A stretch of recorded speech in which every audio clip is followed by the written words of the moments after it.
Oke, halo teman-teman semuanya. Kembali lagi di 8-Bit Buddies bersama aku, Efraim Raharangga. Nah, di kesempatan ini kita akan lanjut belajar tentang Node-RED. Kita akan coba lihat tampilan dalam dari Node-RED. Kemarin kita sudah belajar instalasi, sekarang saatnya kita lihat-lihat Node-RED itu seperti apa sih. Oke, langsung saja. Pertama-tama kita buka dulu Node-RED-nya. Kita aktifin dulu, karena posisi masih tidak aktif ini. Oke, tampilan sederhananya seperti ini ya teman-teman. Jadi bisa dilihat nantinya program kita atau logic yang kita masukkan akan ada di bagian tengah sini ya. Lalu di kanan ini ada debug buat melihat output yang dihasilkan melalui biasanya konsol log kalau di sini ini. Lalu di sebelah kiri ada inputan apa saja yang teman-teman bisa masukkan. Pertama ada yang common ini yang umum ya. Kita masuk ke function di sini ya. Jadi ini semua fungsi-fungsi yang bisa kita gunakan mulai dari function, switch. Kalau teman-teman belajar pemrograman pasti sudah tidak asing dengan hal itu. Lalu ada range, template.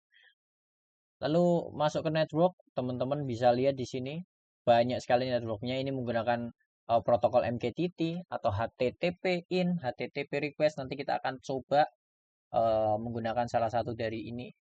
Lalu di sequence ini ada split, join, sort.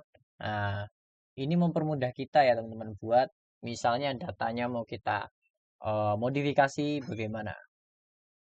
Lalu di parser ini kita juga bisa melakukan perubahan. Misalnya datanya mau dirubah ke dalam HTML atau JSON, kita bisa gunakan ini ya.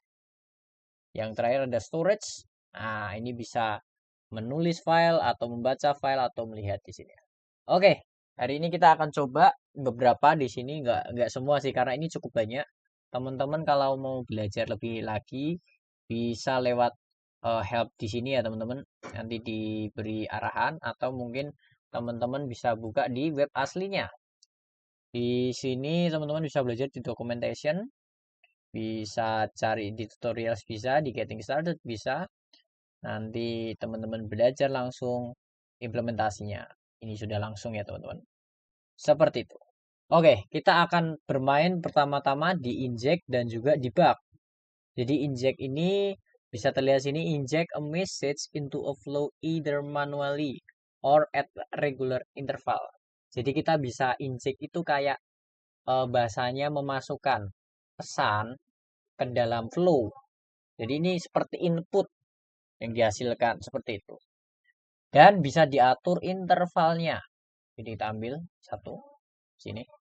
Nah, biar lebih gampang kita ganti namanya aja. Kita kasih nama misalnya input gitu ya, input. Karena inputnya satu, satu aja. Lalu payloadnya teman-teman di sini kita masukkan string aja biar gampang. Nah, seperti ini hello world. Nanti akan menampilkan ini di payload itu. Lalu di topiknya misalnya coba gini ya. Oke, setelah siap seperti ini kita done aja.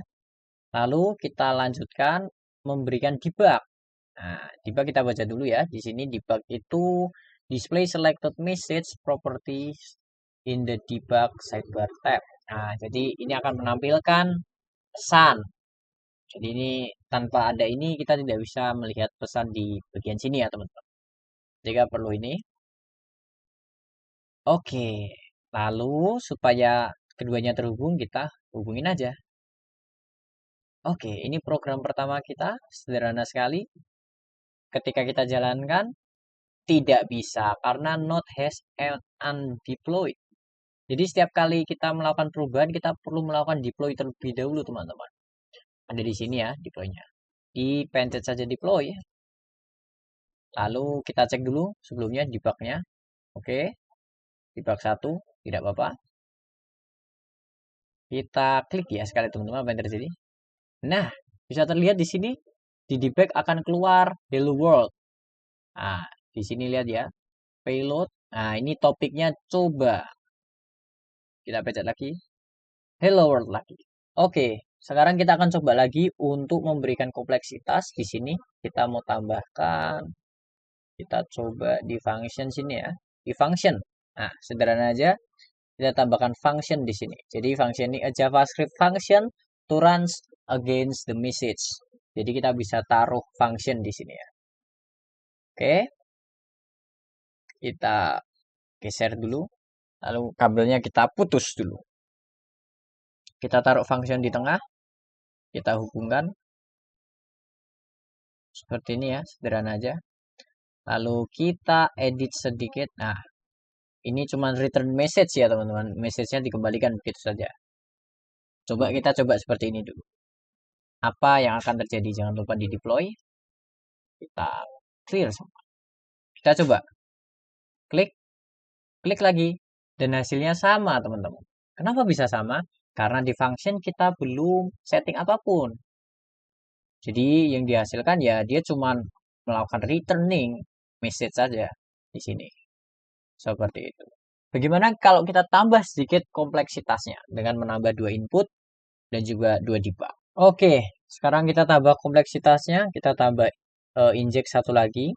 Kita beri nama input 2 nanti di sini, lalu kita tambahkan debug satu lagi di sini ya.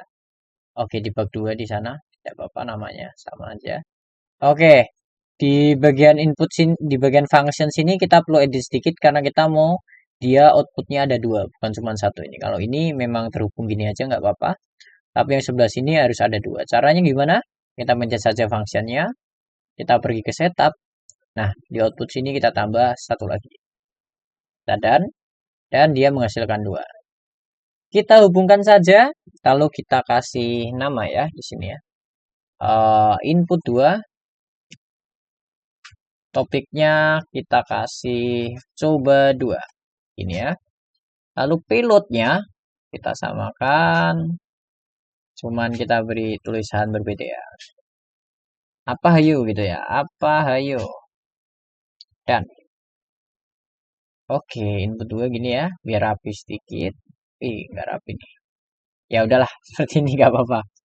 Oke, kita coba edit sedikit ya teman-teman di fungsinya supaya ada perubahan. Karena kalau cuman seperti ini, kalau fungsinya kosongan seperti ini, yang terjadi ketika kita deploy, kita klik ya misalnya di sini, dia akan mengeluarkan payloadnya saja, cuman keluarnya di debug 1 gini ya. Nah, kita coba edit seperti ini. Jadi kalau yang dipencet di input 1, yang keluar itu adalah debug 1, dan pesan yang disampaikan adalah pesan input 1. Tapi ketika input 2 dipencet, yang keluar adalah 2 debug sini. Nah, gimana caranya? Kita coba ya. Jadi kita function, ini kita komen aja, bisa, taruh bawah. Lalu kita coba buat sebuah variabel dulu pakai let bisa, misalnya let topik gini ya, topik sama dengan kita ambil dulu topiknya. Lalu setelah itu kita buat if else. Nah, di if topik sama dengan tadi kita kasih topiknya kan coba dan coba 1. Jadi posisinya coba, yang terjadi adalah return. Nah, ingat-ingat teman-teman di sini kalau teman-teman lihat ada 2 ya.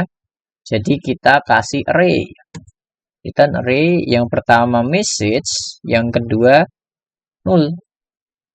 Jadi maksudnya adalah ketika topiknya ini adalah coba atau yang diklik adalah yang ini, yang keluar debug 1 menghasilkan message, yang debug 2 tidak menghasilkan apa-apa.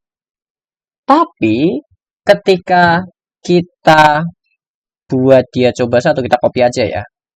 Di sini coba 2, return-nya kita buat seperti ini biar teman-teman melihat perbedaannya. Oke, sekarang kita deploy dan kita jalankan. Kita hapus dulu ya, biar nggak pusing. Ketika input 1 dijalankan, hasilnya adalah debug 1 menghasilkan hello world. Lihat, node-nya debug 1. Tapi ketika node 2 dijalankan, dia menghasilkan 2 kali. Karena kita sudah atur di function. Jadi function ini sangat fleksibel, teman-teman bisa masukkan kode apapun selama itu menggunakan JavaScript.